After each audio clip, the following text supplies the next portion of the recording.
Assalamualaikum warahmatullahi wabarakatuh. Innal hamdalillah nahmaduhu wa nasta'inuhu wa nastaghfiruh wa na'udzu billahi min shururi anfusina wa min sayyiati a'malina. May yahdihillahu fala mudilla lahu wa may yudlil fala hadiya lahu. Asyhadu an la ilaha illallah wahdahu la syarika lah wa asyhadu anna Muhammadan abduhu wa rasuluh. Allahumma shalli ala nabiyyina Muhammad wa ala alihi wa sahbihi ajmain. Amma ba'd. Jemaah subuh Masjid Pondok Asri yang dimuliakan Allah, alhamdulillah pada pagi yang cerah ini kita masih diberikan oleh Allah Subhanahu wa taala berbagai macam nikmat yang berupa kesehatan dan juga kesempatan, sehingga kita masih bisa melaksanakan sholat subuh dengan berjamaah, dan kita lanjutkan ngaji bareng-bareng setelah kita melaksanakan sholat subuh dengan berjamaah. Salawat dan salam semoga tetap terlimpahkan kepada Nabiullah Muhammad SAW, keluarganya, sahabatnya, dan seluruh orang yang mengikutinya sampai hari kiamat. Bapak dan ibu sekalian yang dimuliakan Allah, karena kita sekarang sudah berada di bulan Dzulqa'dah, dan setelah itu kita akan memasuki bulan Dzulhijjah. Ada ibadah yang penting untuk kita ilmui sebelum kita memasuki bulan Dzulhijjah, yaitu yang berkaitan dengan ibadah kurban. Ibadah apa? Kurban. Ibadah kurban itu ternyata memiliki sejarah sejak manusia pertama di muka bumi ini, yaitu Nabiullah Adam alaihis salam. Nabi Adam alaihis salam itu mempunyai dua anak, yaitu Qabil dan Habil. Keduanya sudah melakukan ibadah apa? Kurban. Allah Subhanahu wa taala berfirman, "Watlu 'alaihim naba'a bnai Adam bil haqq." Watlu, dan bacakanlah, maksudnya ceritakanlah wahai Muhammad, alaihim kepada mereka, naba'a bnai Adam, berita dua anak Adam, yaitu Qabil dan Habil, bil haq, dengan benar. Idz qaraba qurbanan, ketika keduanya melakukan korban, fatuqbila min ahadihima, maka korban salah satu dari keduanya diterima, yaitu korbannya Habil atau Qabil, Pak? Habil. Walam yutaqabbil minal akhar, yang satunya tidak diterima, itu yang korbannya Qabil. Jadi Qabil itu sahibu zar'in, seorang petani. Ketika ia berkorban memilih hasil pertanian yang terjelek, juga tidak didasari atas keikhlasan dan ketakwaan. Habil itu sahibu gunamin, seseorang yang profesinya mengembala kambing atau peternak, memilih kambing gibasnya yang terbaik. Keduanya dijadikan korban. Jadi ada hasil pertanian dan apa? Kambing yang terbaik. Maka yang satu diterima, yang satu ditolak itu. Kemudian qala la aqtulannak, Qabil karena korbannya tidak diterima, itu juga apa? Tidak terima juga. Artinya apa? Merasa hasad atau iri hati terhadap kesuksesan apa? Saudaranya. Jadi dosa pembunuhan pertama Pak itu sebabnya apa? Hasad, iri hati, tidak suka atas apa? Kesuksesan orang lain. Ini dosa yang pertama kali sehingga mengakibatkan apa? Pembunuhan. Dan sebelumnya ada dosa juga, yaitu dosanya siapa? Iblis, ketika iblis apa? Disuruh sujud kepada Adam, menolak, aba wastakbar, yaitu takabur, merasa sombong, merasa apa Pak?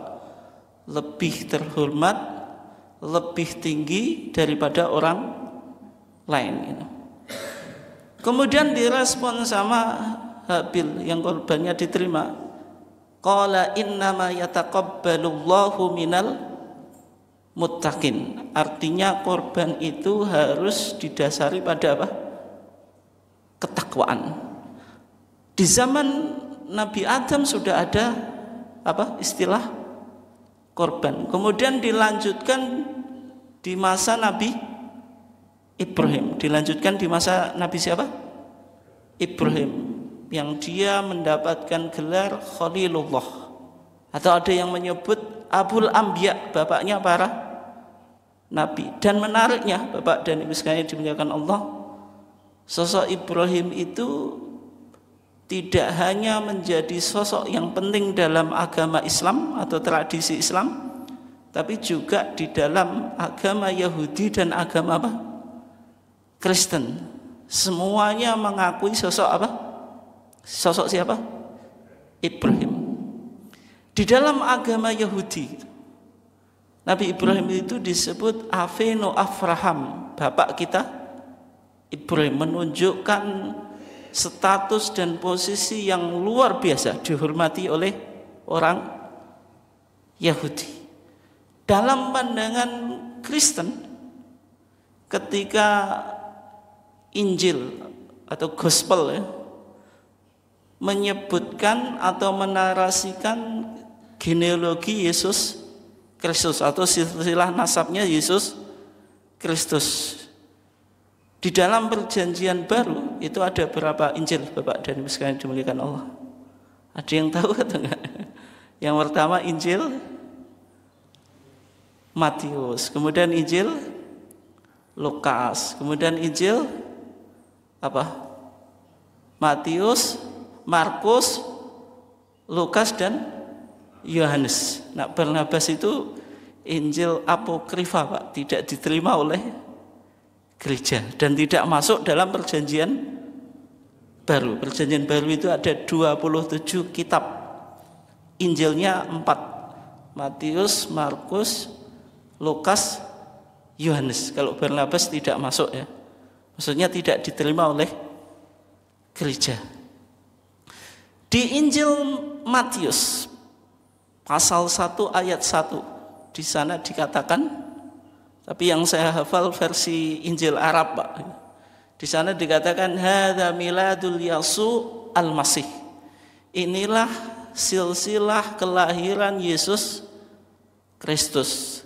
Ibnu Dawud, Ibnu Ibrahim, anaknya Daud, anaknya Ibrahim. Berarti silsilah Yesus Kristus di apa Pak? Disebutkan kalau Yesus Kristus ke atas itu sampai Nabi Daud, ke atasnya lagi sampai Nabi siapa? Ibrahim. Menunjukkan sosok Ibrahim ini sangat penting. Kemudian dilanjutkan Pak. Ini nanti ada hubungannya dengan apa yang kita bahas ya. Wa Ibrahimu walada Ishaq.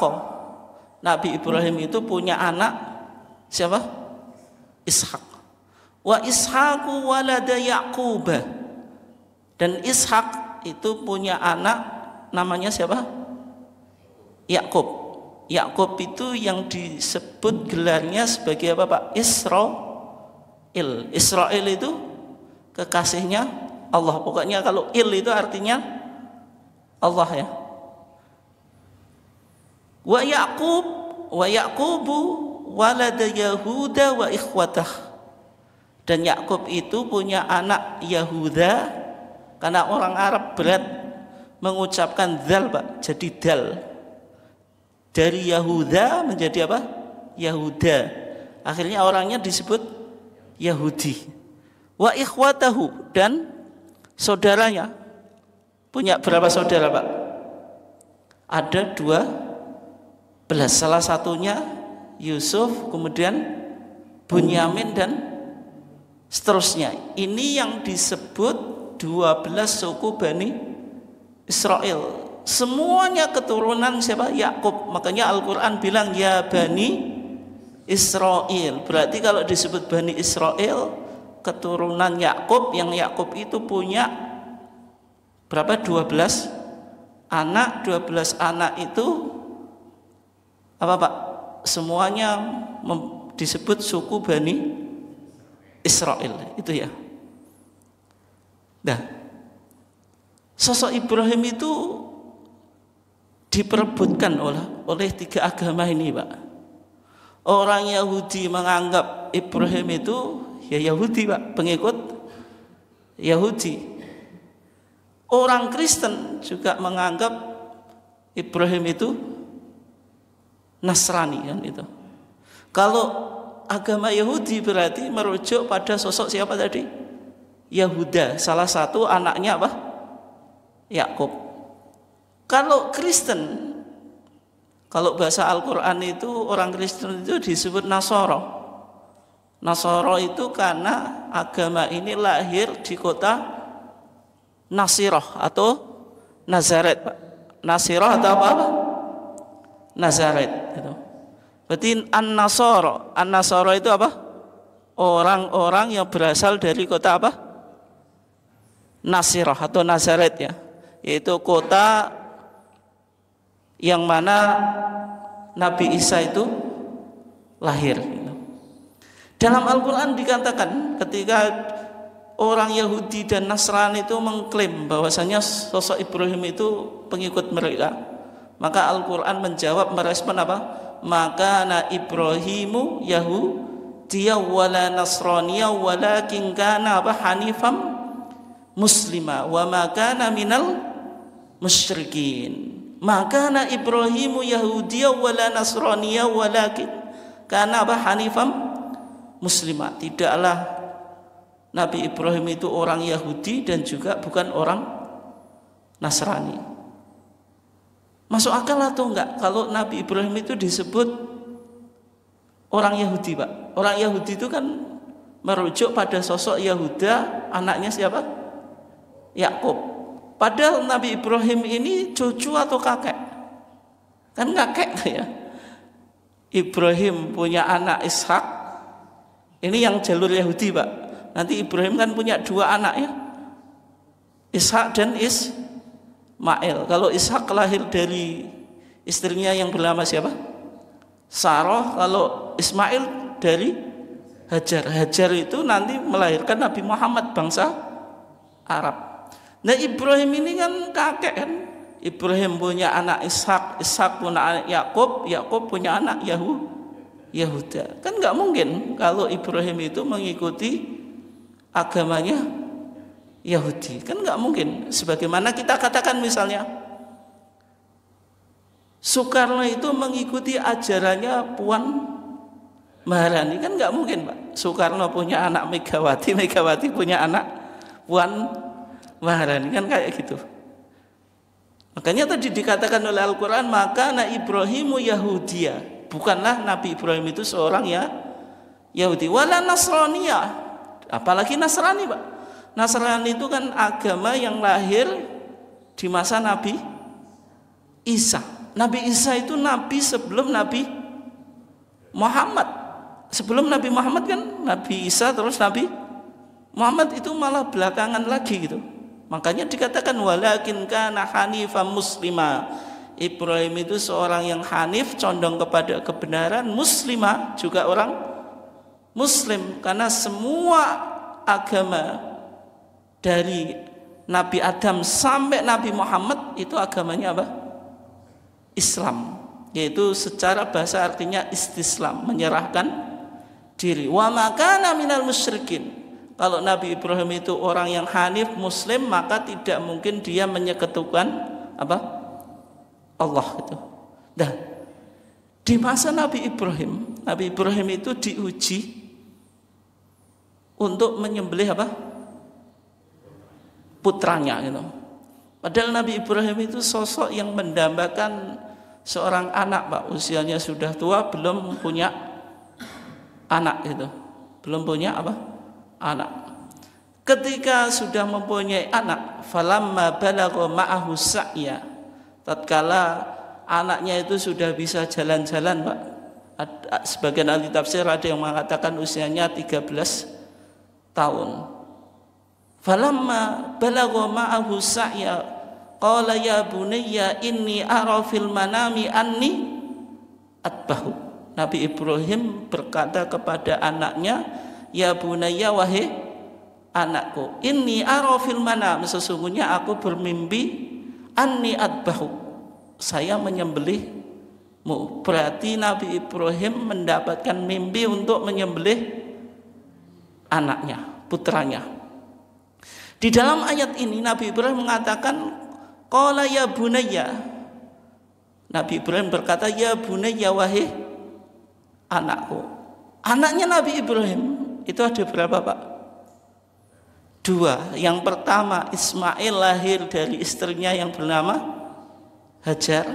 Yang kedua Ishak yang melahirkan bangsa Yahudi itu lahir dari istrinya Sarah. Jadi Sarah itu mbok tuwek, mbok wek, Hajar mbok nom. Itu ya. Nah, dalam ayat ini Nabi Ibrahim mengatakan ya bunayya, wahai anakku. Di sini Ibrahim atau Ismail atau Ishak, Pak? Ismail atau Ishak, Bu? Ismail, sebagaimana yang kita sering dengar. Tapi menurut Taurat dan menurut orang Yahudi, Pak, itu bukan Ismail tapi Ishak. Kenapa? Karena orang Yahudi harus mempertahankan apa, Pak? Jalur nasabnya. Kalau nasabnya orang Yahudi itu lewat Ishak, bukan lewat Ismail. Kalau bangsa Arab, Nabi Muhammad kan lewat siapa? Ismail kan gitu. Sehingga Taurat itu kitabnya Nabi Musa, sebagaimana yang ada dalam perjanjian lama, Pak. Itu dijelaskan yang disembelih oleh Ibrahim itu Ishak. Ketika itu Nabi Ibrahim baru memiliki satu-satunya putra, yaitu Ishak ibnakal wahid. Kalau dalam Taurat versi bahasa Arab itu anakmu satu-satunya yaitu Ishak. Tapi dalam tradisi Islam secara umum yang kita yakini yaitu siapa? Ismail.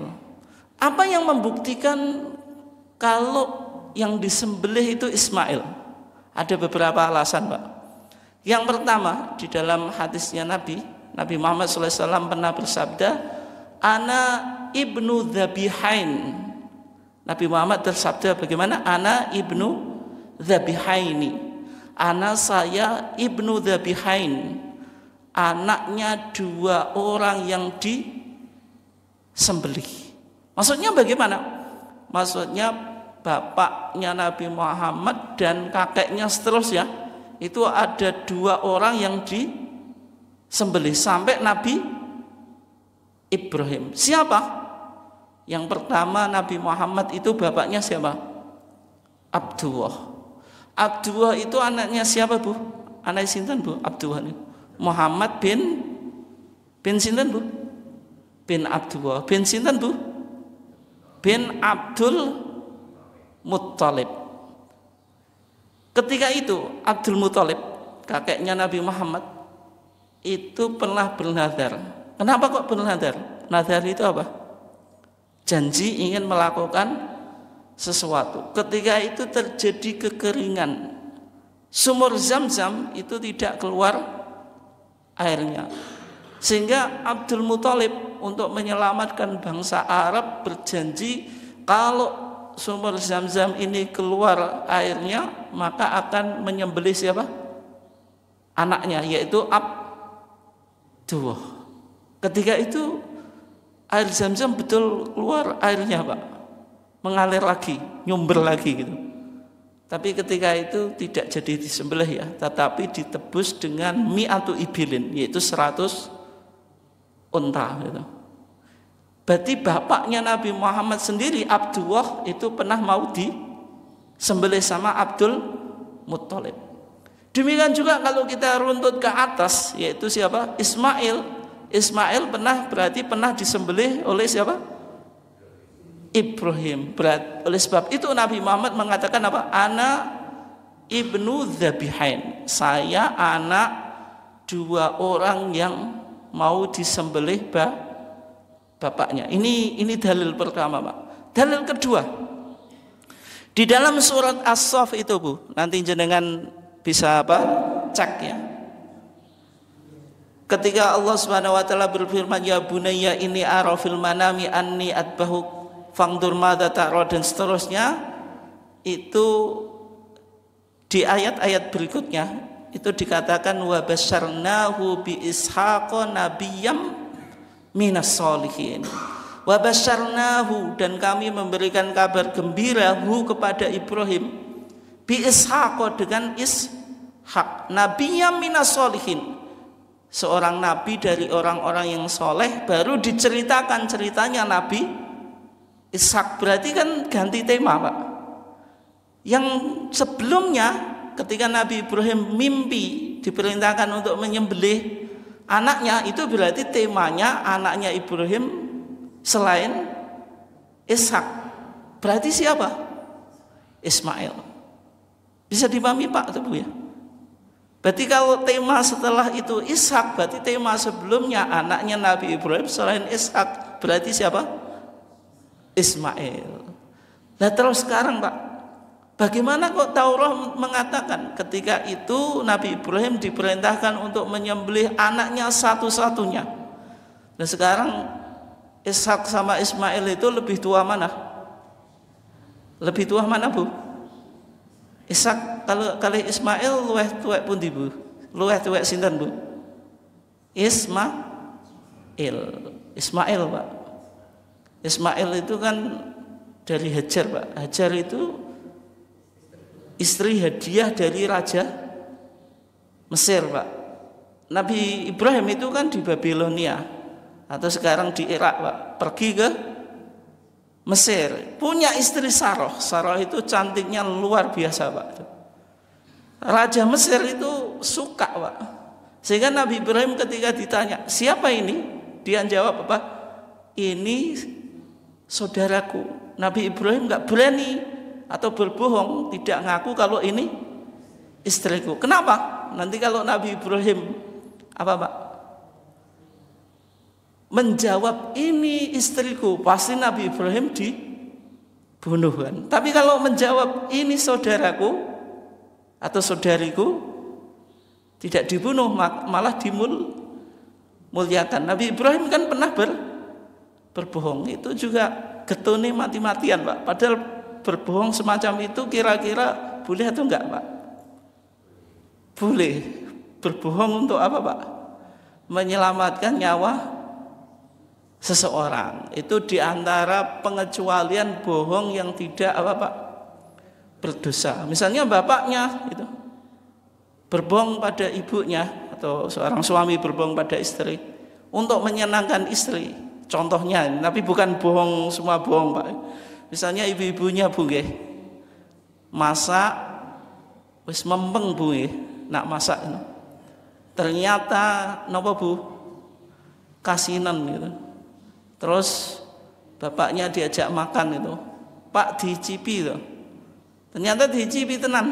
Kok rasanya asin tenan. Terus jenengan tangklet, Bu.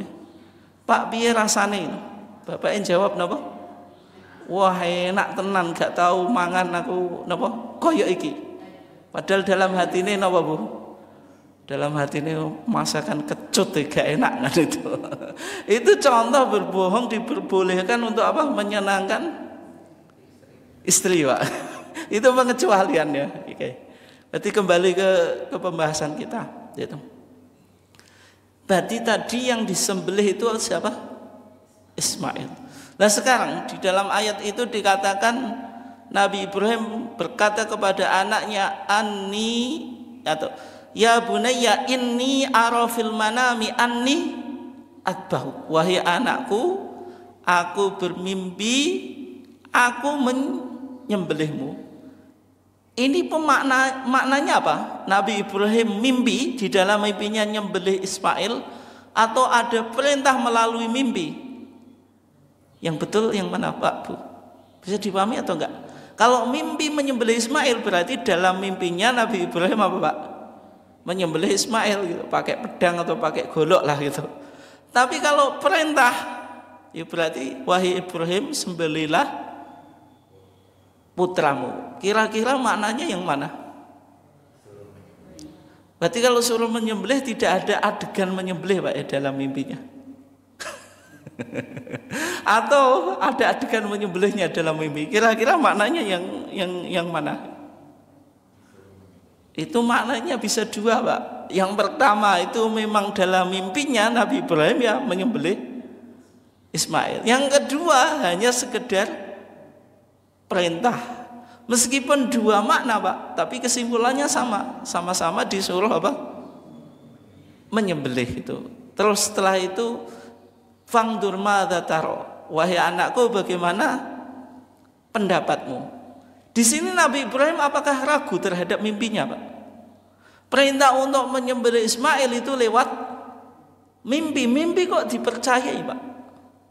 Kalau jenengan, Pak, Bu, bermimpi menyembelih putranya atau putrinya, habis bangun putrinya dicari atau enggak dicari, terus apa, Pak? Ambil pisau atau pedang gitu. Apakah itu jenengan lakukan, Bu? Tidak. Kenapa? Karena jenengan enggak percaya pada mimpi. Jelas mimpi saya tidak betul ini. Ini dari setan ini kan gitu. Tapi Nabi Ibrahim kenapa percaya pada mimpi? Karena ru'yal anbiya apa? Wahyun minallah. Mimpinya para nabi itu wahyu dari Allah. Tapi kalau mimpi kita, Pak, ya tidak selalu benar. Sering apa, Pak? Tidak benarnya itu dari setan. Sehingga kalau dengan mimpi disuruh menyembelih anaknya jangan dilakukan itu. Tapi Nabi Ibrahim ini percaya pada mimpinya karena mimpinya Nabi itu wahyu itu. Artinya Nabi Ibrahim ketika mengatakan fangdur madza taro, wahai anakmu bagaimana pendapatmu, Nabi Ibrahim tidak ragu terhadap mimpinya, tapi hanya sekedar ingin tahu bagaimana respon anaknya. Dijawab sama Ismail, ya abati wahai ayahku, if'al ma tu'maru, lakukanlah apa yang engkau perintah. Satajiduni insyaallahu minas sabirin. Engkau akan mendapati aku jika Allah menghendaki termasuk orang-orang yang sabar. Ini responnya Ismail, seorang anak yang soleh, yang berbakti kepada orang tua dan juga taat kepada Allah. Kalau ini cobaan, maka ia siap apa, Pak? Menerimanya. Apalagi cobaannya apa? Ini kan taruhannya nyawa. Satajiduni insyaallahu minas apa? Sabirin. Kalau enggak sabar enggak bisa melakukan. Apalagi ini hubungannya dengan apa, Pak? Nyawa. Itu korban di masa apa? Nabi Ibrahim. Kemudian Bapak dan Ibu sekalian dimuliakan Allah, syariat Nabi Ibrahim itu banyak dilanjutkan oleh syariat Nabi Muhammad. Itu dalam usul fikih disebut syar'u man qablana. Syar'u man qablana itu syariat orang-orang sebelum Nabi Muhammad atau syariat para nabi sebelum Nabi Muhammad. itu terkadang dilanjutkan oleh syariatnya Nabi Muhammad. Misalnya puasa. Puasa itu apakah syariatnya khusus syariatnya Nabi Muhammad, Pak? Jawabannya iya atau enggak, Bu? Puasa, Bu. Poso niku nopo namung syariate Kanjeng Nabi Muhammad utawi tiang-tiang sadurunge umat Kanjeng Nabi Muhammad nggih pun nglakoni poso. Napa, Bu, jawabannya, Bu? Sebelumnya juga dalam Al-Qur'an kan dikatakan apa? Kama kutiba 'alal ladzina min qablikum, menunjukkan kalau puasa itu sudah diwajibkan sebelum umatnya Nabi Muhammad itu. Dan syariat Islam ini, Pak, banyak melanjutkan syariat Nabi Ibrahim. Contohnya apa, Pak, Bu, yang jenengan tahu? Contohnya apa? Haji. Haji itu juga melanjutkan syariatnya Nabi Ibrahim. Contohnya haji, di antara rukun haji itu ada apa, Pak? Ada sa'i. Sa'i itu kan berlari-lari kecil antara Bukit Safa dan Marwah itu. Ketika Nabi mau sa'i mendatangi bukit apa dulu? Safa. Nabi mengatakan inna safa wal marwata min sya'airillah abda'u bima bada'allahu bih. Saya memulai sa'i saya dengan apa yang Allah mulai. Maksudnya ketika Allah menyebut Safa dan Marwah itu diawali dengan apa? Safa dulu. Inna safa wal marwata min sya'airillah. Nah, sa'i itu sebenarnya juga syariatnya Nabi Ibrahim. Ceritanya bagaimana? Ketika Hajar ditinggal oleh Nabi Ibrahim di kota apa, Pak? Mekah, yang ketika itu tandus tidak ada air. Ismail itu menangis terus. Kenapa? Karena ingin minum, haus gitu. Hajar itu lari, Pak, antara Safa dan Marwah sampai 7 kali. Akhirnya Ismail ini garuk-garuk tanah, Pak. Akhirnya keluar apa? Air. Itulah yang disebut dengan air Zam-Zam. Artinya haji itu juga sebenarnya syariatnya Nabi Ibrahim gitu. Kemudian berikutnya, Pak, khitan itu apa? Sunat. Itu syariatnya Nabi Ibrahim atau enggak? Iya, Nabi Ibrahim itu melakukan khitan ketika usianya itu 80 sanah, Pak. 80 tahun. Itu sunatnya dengan kudum. Kudum itu kayak pecok, Pak, itu. Usianya berapa, Bu? 80 tahun. Baru apa? Sunat. Itu kita nggak bisa membayangkan, Pak, 80 tahun itu apa baru sunat. Tapi usianya Nabi Ibrahim tentu lebih panjang daripada usia kita gitu. Itu syariat Nabi Ibrahim. Kemudian korban ini juga syariatnya Nabi Ibrahim. Makanya ketika Nabi Muhammad ditanya, ya Rasulullah ma hadhil adhahi, wahai Rasulullah, korban ini untuk apa? Nabi Muhammad menjawab, sunnatu abikum Ibrahim. Ini sunnatnya Nabi kamu atau sunnatnya bapak kamu Ibrahim. Nah sekarang bapak dan ibu sekalian dimuliakan Allah, kalau kita bicara korban itu hukumnya wajib atau sunnah? Jawab, Bu, jenengan, Bu. Wajib napa sunnah, Bu, korban? Wajib napa sunnah, Bu? Halo, Bu. Ngantuk turu to jek ngrungokno, Bu? Wajib atau sunnah, Bu? Korban itu wajib atau sunnah ya? Ada yang mengatakan wajib, Pak. Kalau kita lihat ya di surah Al-Kautsar itu, fasholli li rabbika wanhar, fasholli maka sholalah kamu li rabbika karena Tuhanmu, wanhar dan sembelihlah korban. Perintah itu asalnya apa, Pak, maknanya? Wajib atau sunnah? Wajib. Berarti wanhar wajib menyembelih apa, Pak? Korban. Sehingga menurut Imam Abu Hanifah hukumnya wajib, Pak.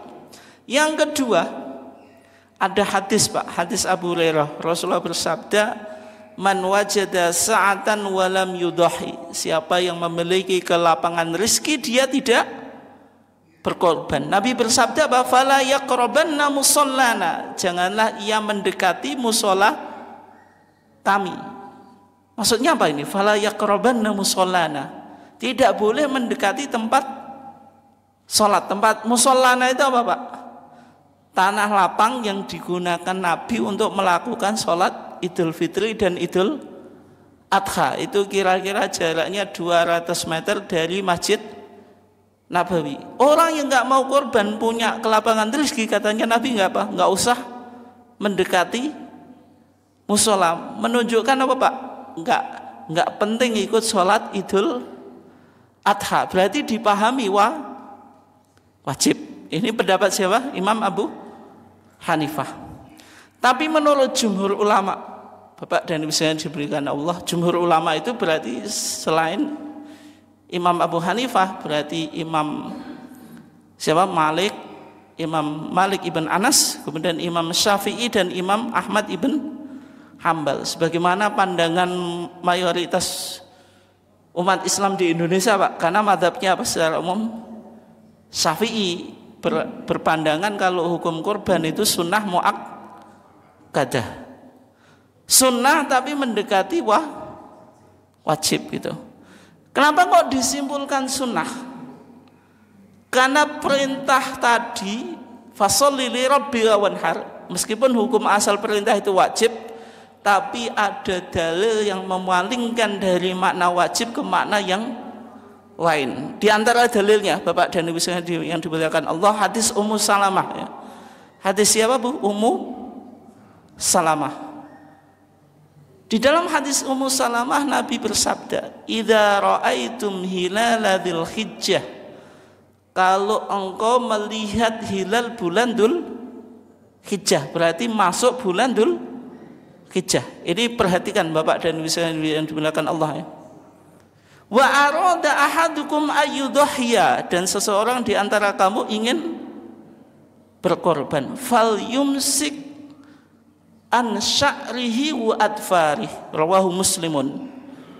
Disuruh untuk menahan, maksudnya tidak memotong rambut dan juga kuku. Ini penting, mungkin sunnah yang jarang kita praktekkan Pak, karena mungkin tidak tahu ya. Orang yang mau korban sunnahnya apa? Kalau sudah tanggal 1 Dzulhijjah, enggak potong rambut, enggak potong kuku. Maksudnya kalau jenengan mau korban nanti, mau masuk bulan Dzulhijjah Pak, kalau ingin potong rambutnya sebelumnya gitu. Berarti sebelum masuk tanggal 1. Kukunya juga semacam itu, potong sebelum tanggal 1. Rambut yang mana? Ya rambut semuanya, rambut kepala dan seterusnya Pak. Kuku ya berarti ada kuku tangan, kuku kaki. Itu ya. Ini sunnah yang mungkin jarang kita Bapak praktekkan gitu. Hikmahnya apa? Hikmahnya orang yang korban itu ada kesamaan dengan orang yang ihram. Orang yang apa Bu? Ihram. Ihram itu melakukan ihram untuk haji atau umroh Pak. Kan yang korban di sini kan berarti tidak melakukan haji. Kalau korbannya orang haji disebut apa? Haji. Kalau orang ihram itu ada larangannya. Di antara larangannya apa Pak? Nggak boleh potong rambut, nggak boleh potong kuku, nggak boleh pakai parfum. Kalau laki-laki nggak boleh apa Pak? Menutupi kepala, kan nggak boleh kan? Kalau perempuan nggak boleh apa Bu? Nggak boleh menutup wajah atau kedua telapak tangan. Kalau ihram kan gitu, yang pernah haji atau umroh kan gitu. Kemudian apa? Nggak boleh nikah, nggak boleh apa lagi? Nggak boleh membunuh binatang dan seterusnya ya. Sehingga orang yang korban Pak itu memiliki kesamaan dengan orang yang ihram, tetapi tidak secara litas. Tidak boleh apa tadi kesamanya? Tidak boleh potong rambut, tidak boleh potong kuku sebagaimana orang ihram. Tapi ada perbedaan. Perbedaannya apa? Kalau orang ihram ngumpuli istri boleh atau enggak, Pak Bu? Enggak boleh. Pakai wangi-wangian enggak boleh. Tapi orang yang mau korban ngumpuli istri boleh atau enggak, Pak? Boleh. Pakai wangi-wangian boleh. Berarti yang tidak boleh tadi menghilangkan rambut atau kuku ya. Itu mungkin sunnah yang banyak kita belum lakukan ya. Itu. Terus kembali ke pembahasan tadi, Pak. Bagaimana? Kenapa kok hukum korban itu dipahami sunnah? Karena dalam hadis Ummu Salamah ini, Pak, Rasulullah bersabda, wa arada ahadukum ayyudhhiya. Seorang di antara kamu ingin apa? Korban. Kalau sesuatu yang wajib boleh atau enggak digantungkan dengan keinginan, Pak atau Bu? Nabi kan bersabda apa? Wa arada, dan menghendaki siapa ahadukum salah seorang di antara kamu ayyudhhiya, untuk berkorban. Sesuatu yang sunnah, Pak, digantungkan keinginan atau enggak? Ya, tapi kalau wajib, Pak, paham atau enggak ini? Misalnya sholat 5 waktu itu harus dilakukan digantungkan pada kewajiban atau enggak? Maksudnya bagaimana, Pak? Sholat 5 waktu itu jenengan menghendaki atau tidak harus dilakukan atau enggak? Harus. Kenapa? Karena itu wajib. Berarti sesuatu yang wajib tidak digantungkan pada kehendak. Tapi dalam korban Nabi bersabda, wa arada ayyudhhiya wa arada ahadukum ayyudhhiya, dan seseorang di antara kamu ingin apa, Pak?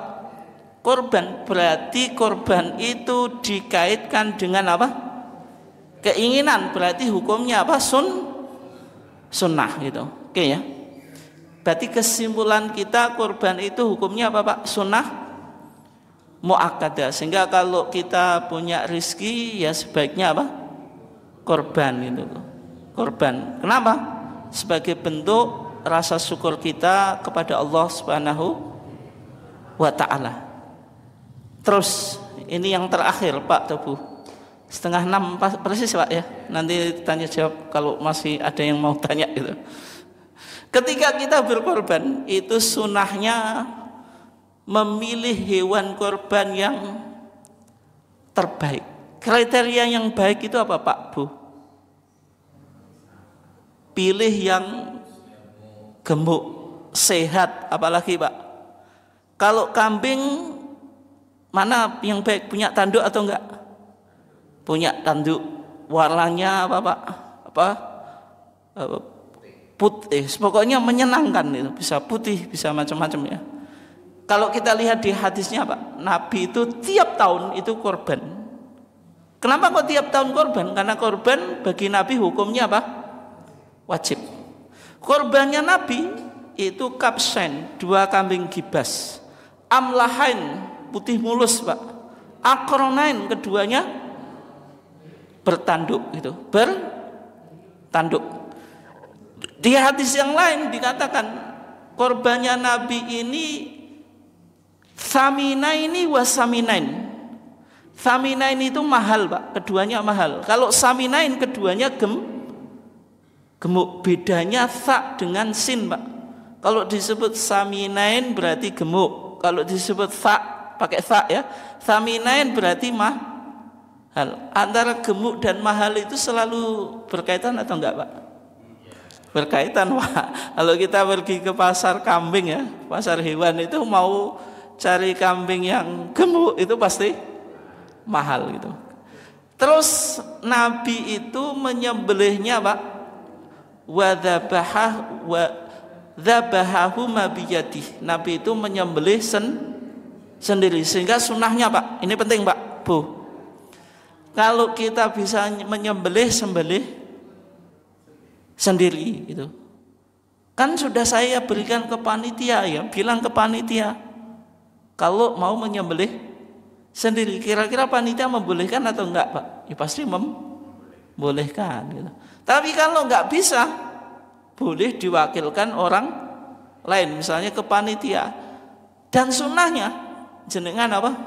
Melihat proses penyembelihan, sebagaimana yang dilakukan Fatimah. Fatimah itu kan perempuan, Bu. Jenengan bisa nyembelih kambing, Bu? Sakit apa mboten, Bu? Mboten, Bu. Sapi, Bu? Apa maneh sapi? Ya, kalau nggak bisa ya berarti apa? Menyaksikan proses apa? Penyembelihan. Itu sunnahnya ya. Kemudian nggak boleh cacat. Ya, di antara yang cacat itu yang disebutkan Nabi ya, yang tidak sah itu. Al-awra al-bayyin awaruha. Yang PC, yang jelas PC-nya. PC itu matanya satu, Pak. Bagaimana kalau dua-duanya buta? Ya jelas malah enggak boleh. Wal maridatu al-bayyin maraduha. Yang sakit yang jelas sakitnya itu. Kemudian wal arja al-bayyin dhal'uha. Pincang yang jelas apa, Pak? Pincangnya. Kenapa pincang nggak boleh? Karena pincang itu cacat, Pak. Dan hewan yang pincang itu secara umum dulu ya. Kan hewan itu kan digembala, Pak. Kalau digembala cacat apa pincang ya. Dia pasti ketinggalan makan, Pak. Yang lainnya kan makan rumput toh, lebih dahuluan pasti dia ketinggalan. Kalau ketinggalan berarti konsekuensinya apa? Akibatnya kurus itu ya. Makanya yang pincang itu enggak boleh. Kemudian wal kasiratu allati la tungki. Kemudian yang kurus yang jelas apa? Kurusnya. Terus ini yang terakhir, Pak. Bagaimana kalau korban itu dibedakan jantan dan betina atau enggak, Pak? Atau semua hewan korban harus jantan? Kadang ini sering ditanyakan di masyarakat, Pak. Boleh betina, jadi tidak harus apa? Jantan gitu. Terus sekarang kalau hewannya majel, Pak. Majel itu enggak bisa beranak ya, itu kalau untuk betina ya. Kalau laki-laki biasanya ada yang dikebiri, Pak. Sah atau enggak itu? Dikebiri tahu ya? Kebiri itu diambil perinsilannya itu. Kalau kebiri itu sah, Pak. Padahal cacat ya. Kenapa kok sah? Karena Nabi kalau korban itu pakai kapsain, akronain, maujuain. Maujuain itu dua-duanya dikebiri, Pak. Dikebiri itu sah. Kenapa? Karena umumnya hewan yang dikebiri itu gemuk atau enggak? Gemuk. Meskipun perinsilannya hilang tapi diganti apa, Pak? Gemuknya itu. Sehingga itu diperbolehkan. Tapi mengebirinya harus pada waktu kecil, Pak. Kalau sudah dewasa dikebiri ya sama dengan menyiksa gitu. Yang kedua, Pak. Ini dalam kitab-kitab fikih, Pak. Mungkin jenengan bisa membuktikan katanya. Dalam kitab fikih, daging hewan yang dikebiri, Pak, itu lebih enak, lebih empuk daripada yang tidak itu. Artinya lebih lezat. Sehingga dikebiri itu meskipun sebenarnya cacat, tapi dianggap sah. Kenapa? Karena tadi hewan yang dikebiri gemuk, kemudian rasa dagingnya lebih nikmat. Itu ya, itu kalau yang dikebiri. Kalau yang cacat-cacat yang lain secara umum apa, Pak? Tidak diperbolehkan. Mungkin sekian kajian kita, mudah-mudahan bisa menambah ilmu. Kalau ada yang ditanyakan silahkan, Pak atau Bu. Monggo, Bu. Enggak ada. Nggih, silahkan, Pak. Waalaikumsalam warahmatullahi wabarakatuh.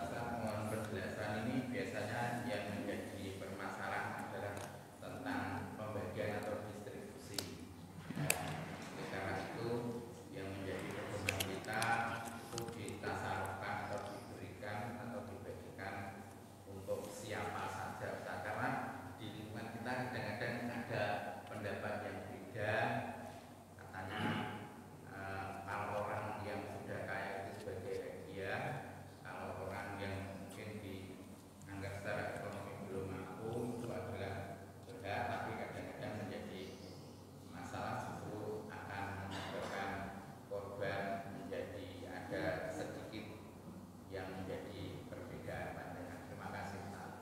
Ya. Tentang pendistribusian daging ya, itu. Kalau kita lihat hadisnya Pak, Nabi bersabda, "Kulu wa tasaddaqu wadakhiru." Suruh makan, berarti sahibul kurban boleh nggak memakan daging kurbannya? Boleh gitu, boleh gitu. Mengambil bagian boleh gitu, boleh Pak. Dan kalau di masyarakat Pak, yang kurban biasanya dapat sampil gitu. Apakah itu boleh? Boleh Pak. Tetapi ulama menganjurkan nggak lebih dari 1/3. Dan sahibul kurban itu Pak, kalau perlu ya digembirakan. Itu kalau pandangan pribadi saya. Kenapa? Karena orang kurban itu untuk memunculkan kesadaran itu kadang-kadang juga susah Pak. Nanti kalau tidak digembirakan, misalnya sahibul kurban dikasih bagian sama dengan yang lainnya, itu kadang ya kapok korban Pak. Lah aku korban kok bagianku podo kan itu. Ya meskipun itu tidak ada sahibul kurban misalnya wajib mengambil 1/3, tidak Pak. Kalau mau disedekahkan semuanya nggak apa-apa. Tapi kepanitiaan paling nggak menggembirakan sahibul kurban itu. Kulu boleh memakan. Kemudian wa tasaddaqu ngasih sedekah. Ngasih apa? Sedekah. Ngasih sedekah ini apakah harus kepada orang fakir? Kalau orang fakir jelas Pak diprioritaskan. Untuk teman boleh atau enggak? Boleh kalau teman sebagai hadiah. Sebagai apa? Hadiah boleh. Wadakhiru disimpan itu juga boleh gitu. Intinya boleh. Kurban tidak harus yang dikasih itu orang miskin Pak. Orang kaya pun boleh. Orang kaya pun boleh. Kalau kita lihat hadis Ali bin Abi Thalib Pak, Ali bin Abi Thalib itu kan pernah diperintah untuk mengurus korbannya Nabi ya. Ini dasar kepanitiaan korban Pak. Kata Ali, wa an uqassima luhumaha. Semua dagingnya dibagikan. Wa juludaha, kulitnya juga dibagikan. Hanya saja kulit ini kalau menurut mazhab Syafi'i nggak boleh dijual Pak. Kalau menurut mazhab Abu Hanifah dijual. Tapi ijtihad kontemporer Pak. Kalau di sini biasanya dijual Pak ya. Ya. Itu boleh tapi syaratnya uangnya tidak boleh dikembalikan pada sahibul korban. Misalnya kita jual kulit, kemudian jenengan panitia misalnya beretan tahu kan bahasa Jawa. Beretan itu sisa ya, sisa kurban itu nggak boleh. Sehingga kulit itu bagaimana uangnya bisa dibelikan daging yang baru ataupun untuk kas kepentingan umum. Untuk apa kepentingan umum? Tapi kalau dikembalikan ke sahibul kurban itu jelas nggak boleh Pak. Jelas nggak boleh gitu. Wajilalaha alal masakin. Kemudian aksesorisnya pun Pak. Dulu itu kalau unta itu kan ada aksesorisnya Pak. Ada pelana, kayak pelana apa ya? Pokoknya dibuat tempat duduk itu ya. Itu juga dibagikan. Yang berikutnya Pak, ini yang penting. Wala utiya fi jizaratiha syai'an minha. Tukang jagalnya itu tidak boleh ngambil upah dari daging korban. Misalnya ada tukang jagal Pak, karena dia menyembelih, dia minta misalnya jatah 2 kilo sebagai kompensasi jasa atau upah Pak, nggak boleh. Tapi kalau jenengan atau panitia ngasih uang, boleh atau enggak? Boleh. Ngasih daging bukan atas nama upah, boleh atau enggak? Boleh. Ini mirip Pak, tapi hati-hati. Ketika salah transaksi hukumnya apa? Beda. Kalau dikasih karena dia tahu penyembelihan korban, dia yang beli, jenengan kasih bagian Boleh, tapi bagian ini tidak ada hubungannya dengan opah. Tapi kalau jenengan bilang, oh sing belah bayarannya daging, nah kuwi nggak boleh gitu, nggak boleh. Gitu. Tapi kalau dikasih boleh. Ini mungkin agak mirip ya, tapi hukumnya berbeda itu. Itu yang harus hati-hati ya. Karena tukang jegal itu dulu Ali ngasih upah uang, Pak. Ngasih upah uang, Pak. Dikasih upah apa? Uang. Tapi kalau dikasih daging boleh juga, tapi tidak boleh diatasnamakan upah gitu. Oke. Mungkin itu, yang lainnya ada atau enggak? Enggak ada ya, cukup ya. Mudah-mudahan apa yang sudah kita kaji membawa manfaat. Wassallallahu ala nabiyina Muhammad wa ala alihi wasallam. Wassalamualaikum warahmatullahi wabarakatuh.